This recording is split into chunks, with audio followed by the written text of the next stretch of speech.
Hello friends, welcome back to my channel Sathya. இன்றைக்கி எப்படி போல் இன்ட்ரெஸ்டிங்கான விலாக் பார்க்கலாமா? வாங்க. ஸோ இந்த சாட்டர்டே சண்டே எனக்கு எப்படி போச்சுன்னு பார்க்கலாமா? சாட்டர்டே வந்து நல்லா மழை. ஸோ மழையில் தான் போச்சு சாட்டர்டே ஃபுல்லும். திடீர்னு நல்லா மழை பெய்ய ஆரம்பிச்சிருச்சு. கிளைமேட்டும் நல்லா இதாக இருந்தது, நல்லா இருந்துச்சு. வெளியில் கொஞ்சம் நேரம் இருக்கலாம் அப்படின்ட்டு. மத்தியானம் ரொம்ப லேட்டாச்சு. சமையல் செஞ்சு சாப்பிட்லாம் அப்படின்னு பார்த்தா ரொம்ப பசி இருந்துச்சு. பட் என்னடா செய்கிறது அப்படிங்கிற மாதிரி இருந்துச்சு. காய் கரெக்டாக தீர்ற சுச்சுவேஷன். ஏன்னா சண்டே போய் தான் மார்க்கெட்டில் எல்லாம் போய் வாங்கிட்டு வர மாதிரி இருந்தது. சரி, அப்போ நம்ம ஏதாவது குயிக்காக பண்ணலாம் அப்படின்ட்டு பருப்பு எதுவுமே இல்லைன்னா பருப்பு போட்டு பண்ணிடலாம் அப்படின்ட்டு பண்ணிடுவேன். ஸோ அந்த மாதிரி ஏதாவது பண்ணலாம் அப்படின்ட்டு சரி. இப்போ ஃபஸ்ட்டு ஹஸ்பண்ட் வெளியிலே சாப்பிட்டு வந்துட்டாங்க. அதனால் அவங்களுக்கு டீ மட்டும் போட்டு கொடுத்துட்டு நாங்கள் சாம்பார் சாதம் தான் பண்ணோம். எதுவுமே இல்லைனாலும் காய்கறி தக்காளி எதுவுமே இல்லைனாலும் பண்ணலாம் குயிக்காக. சும்மா சீரகம் போட்டு தாளிச்சிட்டு பருப்பு, அரிசி, அப்புறம் குழம்பு பொடி, மஞ்சத்தூள், உப்பு இதை மட்டும் போட்டு உப்பு போட்டு தேவையான அளவுக்கு உப்பு போட்டு தண்ணி ஊற்றி நம்ம வச்சிட்டோன்னா சூப்பராக ரெடி ஆயிரும். கொஞ்சோண்டு நெய் ஊற்றி கிண்டி சாப்பிட்டிங்கன்னா டேஸ்ட்டு செம்மையாக இருக்கும். ஸோ நல்லா எனக்கு இந்த மாதிரி நல்லா கொள்ளன்னு நல்லா திக்காக இருந்ததுன்னா பிடிக்கும். ஸோ அதுக்கப்புறம் ஒரு முட்டை இருந்தது, நல்ல வேலை. சரி, ஆம்லேட் போட்டு சாப்பிட்றலாம் அப்படின்ட்டு நானும் சன்னு மட்டும் தான் சாப்பிட்ற மாதிரி இருந்துச்சு. ஸோ அதனால் 2 பேத்துக்கும் ஒரு ஆம்லேட் மட்டும் போட்டுட்டு வச்சு சாப்பிட்டோம் சூடாக. மழை வேறு நல்லா பெஞ்சிட்டு இருந்ததா, சுட சுட சாம்பார் சாதத்துக்கு சாப்பிட்றதுக்கு டேஸ்ட்டு செமையாக இருந்துச்சு. அதுக்கப்புறம் பார்த்திங்கன்னா நைட்டும் நல்லா கண்டினியூஸாக நல்லா மழை பெஞ்சிக்கிட்டே இருந்ததா, நல்லா இருந்துச்சு. பார்க்குறதுக்கே நல்லா இருந்தது. ஆனால் கொஞ்சம் வெக்கையாக இருந்த மாதிரி தான் இருந்துச்சு. வெக்கையை கிளப்பி விட்ட மாதிரி தான் இருந்துச்சு. இருந்தாலும் பார்க்க நல்லா இருந்தது. அதுக்கப்புறம் நைட்டுக்கு சிம்பிளாக ஏதாவது செய்யலான்னு பார்த்தேன்.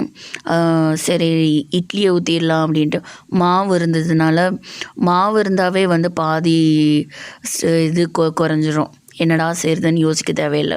இட்லி இல்லைன்னா தோசை எதையாவது ஊற்றிடலாம் அப்படின்ட்டு தோணுமா. அதனால இட்லி ஊற்றிட்டேன்.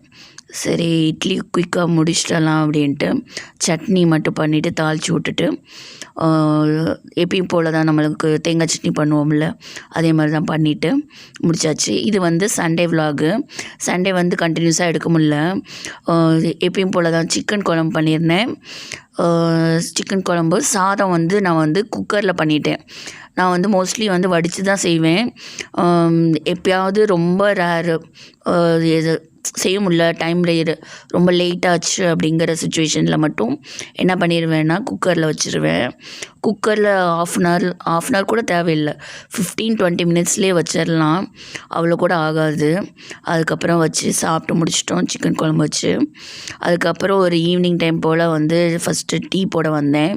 ஸோ பால் சைடில் ஊற்றி காய வச்சுட்டு டீ போட்டுட்டு ஹேர் வாஷ் பண்ணியிருந்தேன்னா ஹேரை நல்லா காய விட்டுட்டு ஹேர் காயிற வரைக்கும் ஃப்ரீயாக தான் விட்டுருப்பேன். அது காஞ்சது இல்லை, அது நடுவில் கேப்பில் ஏதாவது சின்ன சின்ன ஒர்க் ஏதாவது இருந்ததுன்னா இந்த மாதிரி கொஞ்சம் விரித்து போட்டிருப்பேன். அதுக்கப்புறம் எப்படினாலும் கொஞ்ச நேரத்தில் தலையை பின்னி போட்டுட்டு அதுக்கப்புறம் தான் ஃப்ரீயாக இருக்கும் எனக்கு என்னமோ. அதனால் கொஞ்ச நேரம் காய போட்டிருந்தேன்.